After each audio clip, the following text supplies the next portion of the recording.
Viewer discretion. While my channel does revolve around horror and unsettling imagery, this specific episode does contain some hard elements. So if you are unnerved by the following subjects, please watch this at your own risk. Fan animations. A topic I have already discussed before on this channel. Twice, in fact. So, the question is, what FNAF animation is it this time? I mean, I have already stated that I had other fan-made stuff, whether it be interpretations or animations relating to FNAF that I wish to cover. Well, it might come to a shock to you that this is actually not covering FNAF. Trust me, I'm as shocked as you are. Rather, it's about another popular indie series. Undertale. Oh no, it's Deltarune, my bad.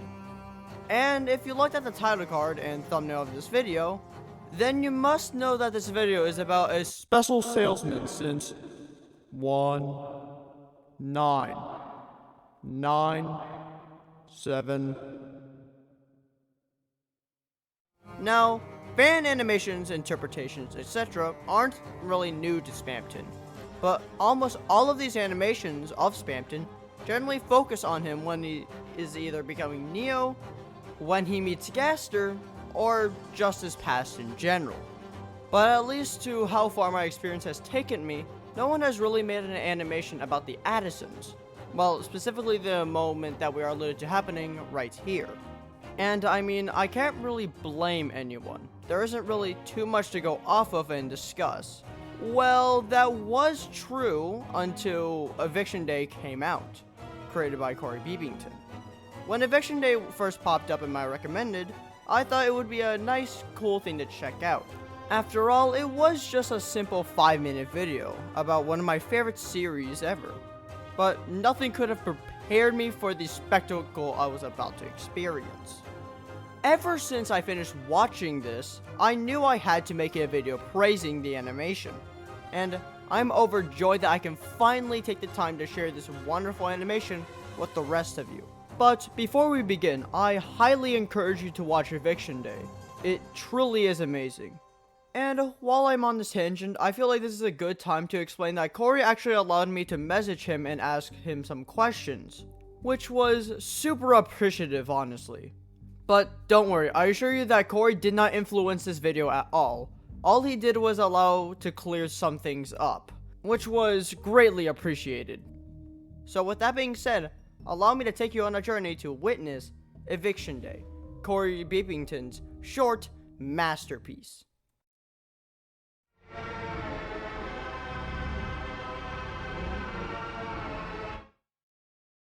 We start off this animation with a casual dinner among the Addisons. Now, while the Addisons are rarely focused on in fan media, this kind of scene is common for anything involving them. This might seem like a negative, but I have no real problem with it. After all, this is just a build-up, and it's not like the scene is bad. It simply allows the viewers to get a grasp on what's happening, using the likeness of the trope to the animation's advantage. From how little we get of the Addisons, we can also at least somewhat grasp their personality, or at the very least, what they feel about Spamton. In fact, for just being simple background characters, so much attention has been poured into each of them. Even though they don't get much screen time, you can definitely tell that so much effort was put into their designs to make them so unique from each other. Details as small as Pink's chest fluff to Yellow's more broad shoulders have incredible meaning. And this isn't even me being speculative. Corey himself has went out and stated that this was intentional, even writing a paragraph about each of them to explain his thought process when making them. And this much detail going into some simple background characters truly does show you how much love he had for this animation. Some are worried for him, some despise him, and then we have Blue, who we can see is feeling very bad for Spamton, or at least misses him. We can all guess that the Addisons have left Spamton, and while it is another common trope, it doesn't fall flat despite on how little we are shown of that fallout. One thing that is clearly evident in this animation as time goes on is how wonderful these facial expressions are. The facial expression as we tune into Blue with the surrounding noise and visuals starting to dissipate, certainly conjugating a feeling of loss and how he feels excluded from the world around him. We can also tell he feels very awkward purely based on his body and facial language alone. The mastery of these expressions tells so many words without needing to actually spell them out for us. However, his lovely facial expressions then tell us he found someone he hasn't seen in a very, very long time. And this is when we have our first outstanding scene in this animation.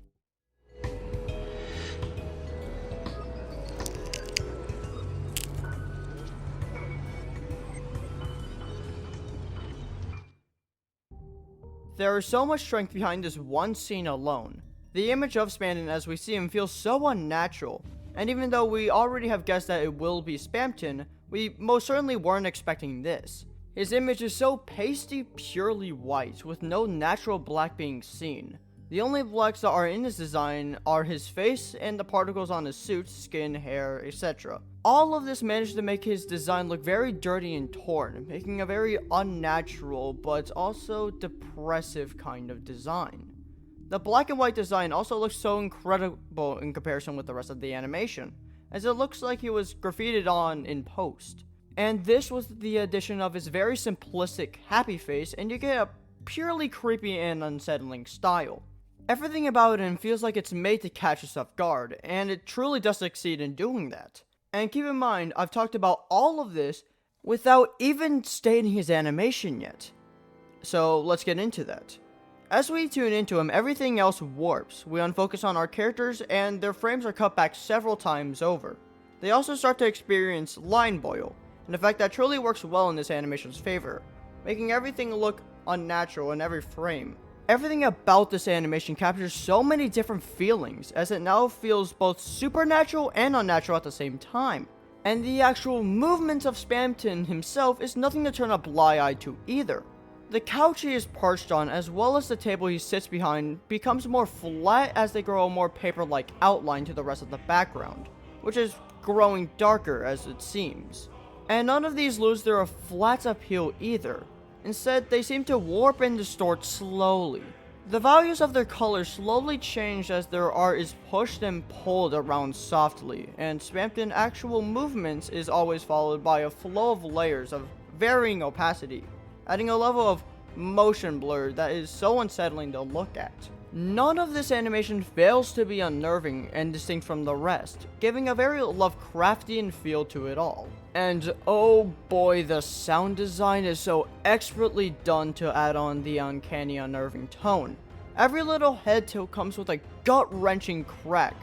It feels so loud in comparison to everything else, as it sometimes feels so vicious, especially when in comparison to the unnerving but yet still calm animation. This is whiplash in the best way possible. Even when his animation gets smooth, it's still disturbing. All of this was dealt so well that I actually thought Spamton's neck snapped. But no, that comes later.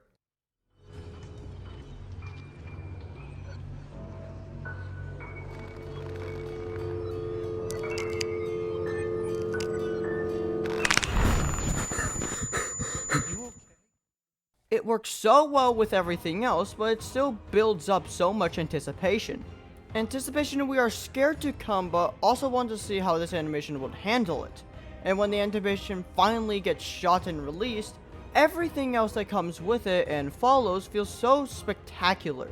When the moment finally happens, we only get to see a couple of frames of the event, followed by the heightening of the ringing of ears, making everything feel like a panic. We can purely feel the anxiety of the animation, that only gets to end as Blue sadly takes his leave. And even him leaving has something to talk about. The golden eyes moving with the transition along with the movement of the Addisons give a feeling of hopelessness. It makes us feel that we can't go back and we must continue our descent on this death trap. And this feeling of hopelessness sadly doesn't leave us. If anything, it grows. And at this moment, we get to hear Blue for the very first time in this animation, as he talks to the Swatchling in order to check on Spamton. You know, an alright thing to do after you heard he was getting evicted and saw an image of him dying. Perfectly reasonable. The portion of this animation is obviously less impactful than the scenes that came before it. I mean, I've spent that much time covering them. But it still does succeed in what it needs to do. The entirety of this scene feels awkward, as we can truly feel how lost Blue both is and feels. And once Blue enters in an urgency to stop the Swatchling from opening the door, likely so he can prepare, we then receive a slow growing feeling of loneliness, as our only company has sadly left us. The animation that follows is, in my mind, perfectly placed and used as well. Having Blue continue to try and come up for what to say feels very natural for his situation, as well as his hesitancy. And the comic relief that followed did indeed give me a few chuckles. Even the animation, while still having a mix of low frames and high frames, never manages to feel distracting. It all feels like just the right amount to capture the energy it needs to. And as all of this happening, we start revelating in the anticipation of one singular moment. A moment that we have been urging to see since the first scene of this animation, which is now hanged over our minds. And that moment is, what about the garbage noise? And this is completely understandable. I was thinking the exact same thing. With how perfected and well done the scenes before this were, we can only be excited for what's to come. But this animation does indeed do that in its favor, making us unprepared for what we're about to see.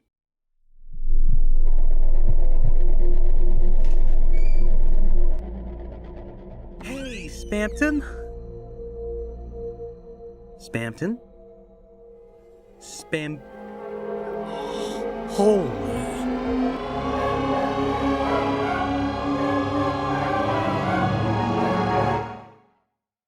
Everything about this image alone is something that is purely magnificent. The scribbles of abstract art scrawled around the wall as we pan up is now forever implanted into my brain. You could pause this and easily find something you haven't before, no matter how much times you watched it. Not to mention how this scene takes Spampton's character to wonderful lengths. Everything before this may or may not have been Spampton's doing. Likely not, but we don't know for sure. The animation itself keeps this idea ambiguous of what's actually causing the illusions. But when I asked him this, Corey actually stated that these were just the animations of Blue's guilt, which might seem less mysterious and epic, but I actually really like this. It shows how badly Blue's guilt is, as well as the crumbling world around them. In fact, this just being his guilt mixed with his tone to create these horrific illusions makes these scenes even more horrific. But this religious art piece is definitely a creation of his. This painting itself shows every last bit of his insanity and desperateness. The religious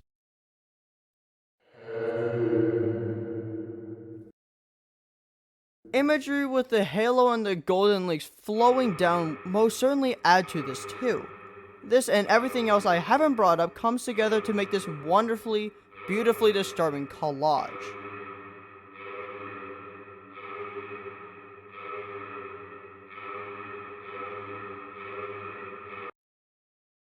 And that is even mentioning the music, which is a rendition of Spampton's theme, which is heavily distorted and feels almost broken, but also has a very religious aspect to it. The sounds that make up this track are from instruments so unique that I don't even know what you would have to mash up to create such a beautifully perfect soundtrack for this kind of scene. But that just makes this track all the better, as they work wonders for capturing that feeling alone. First of all, the instruments don't make this soundtrack feel like the music is happening for the video, but rather, the music is indeed in the scene, making it even more disturbing in many different sorts of ways. Secondly, whenever you hear a track, inconsistency is usually a bad thing, but the instruments in this track do it so well that it has become something I have to praise. The inconsistency makes it near impossible to grasp the tune and pitch, and indeed for what's to follow.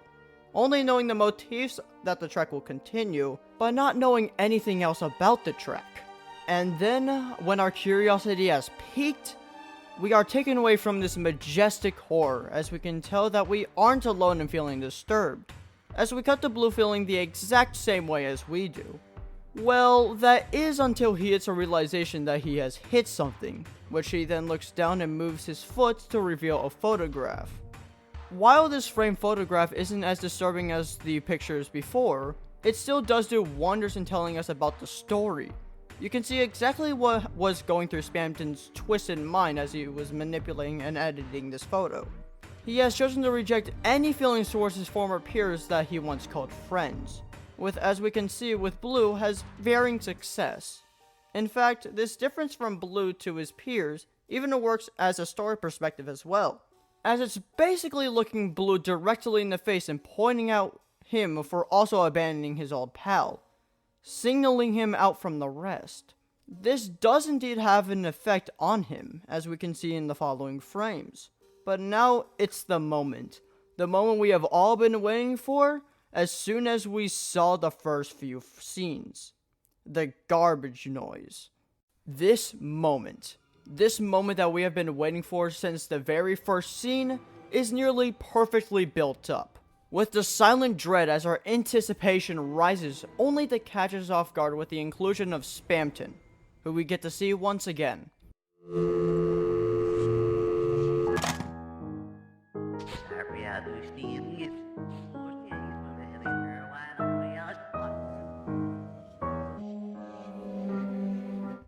Spamton and his stop-motion like performance looks perfect in this scene, as parts of him are cut off from the rest of his body, and even more details to point out. I've already touched on so much appreciation I had for his motion and overall design before, but this specific scene makes everything that I have said in the past work 10 times over. Nothing about him looks clean and smooth, which is near perfect with the way this scene is supposed to be presented. His art style and motion in general has always captured the feeling of him being a puppet on strings, with only certain joints to move. But it's certainly executed the best here. The entirety of Spamton's animation just all feels so uncomfortable in this specific part of the episode, and what makes this more uncomfortable are the reverse dialogues that we get. When most reverting dialogue occurs, it is just unsettling. It works, but with how so human it feels, it does lose a bit of the appeal. But Spamton? He sounds like a text-to-speech in the best ways possible.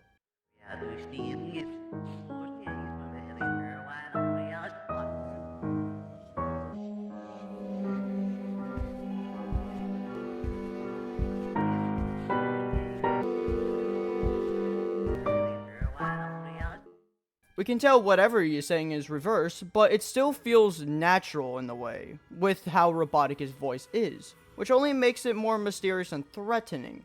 Also, what he actually is saying is just unnerving in general. And credit to the VHS for allowing me to not do any work for this.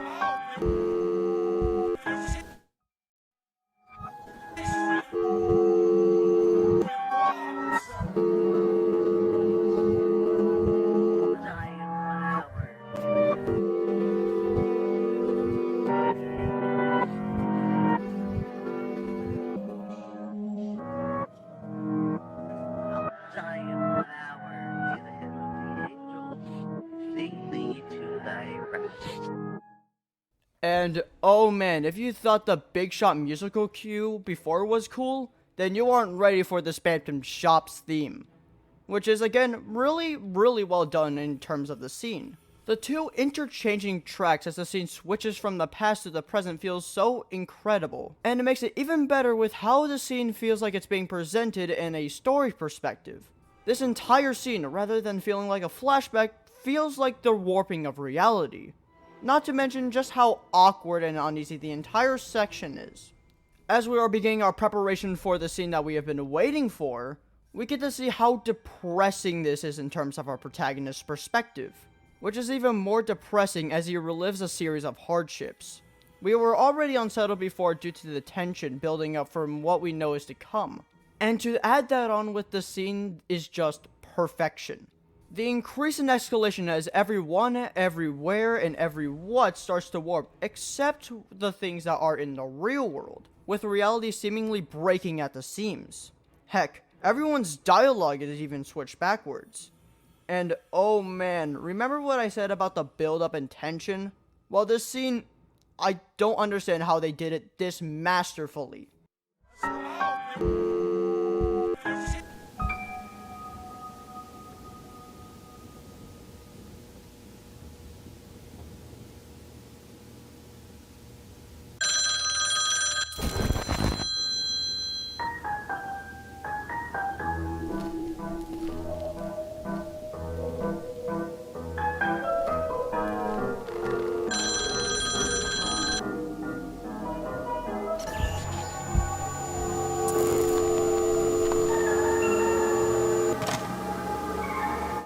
This scene hits us with two big realizations. The one being that the phone is the cause of the warping, and the second is not only has Blue been played, but us too. The rush as we know that the moment is finally coming, the visuals peeking out as the despair grows and grows, chords wrapping around necks, audio picking up, visuals collapsing into the rough drafts, and we get this. Hello! You've reached Cyber Shoes 2. How can I help you today? Hello? Hello? Oh yeah, and we also get this masterpiece that I could only describe as Spider-Verse, but if it was a horror film. Hello? Help.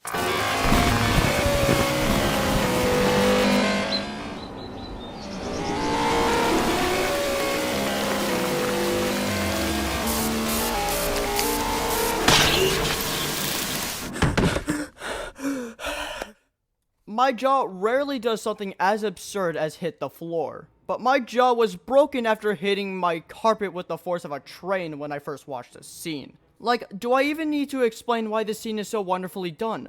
Does this need an explanation to you? Like, you have eyes, right? This scene is so beautifully inconsistent as we finally get the moment we have been waiting for. We go from the line boil to something more cartoonish to painting to what looks like watercolors to sketch lines to whatever the flapjacks. This is, and we go through so much else. This film feels like it was made to just subvert our expectations in the best way possible. We are expecting something absolutely horrific as we zoom into Blue's sparkle of an eye for us just to be greeted by this peaceful imagery. Maybe this is the start of something religious and peaceful. I mean, it wouldn't be the first time. And come on, this animation has subverted our expectations before.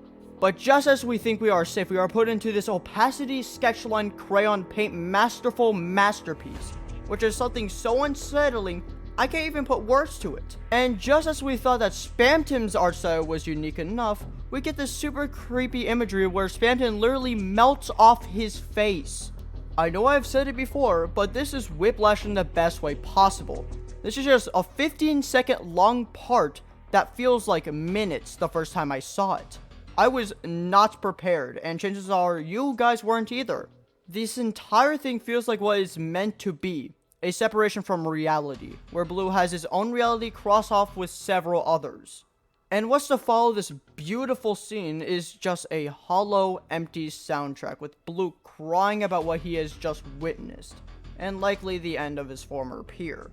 Something so depressing that gives us so much ended downtime from what we just witnessed.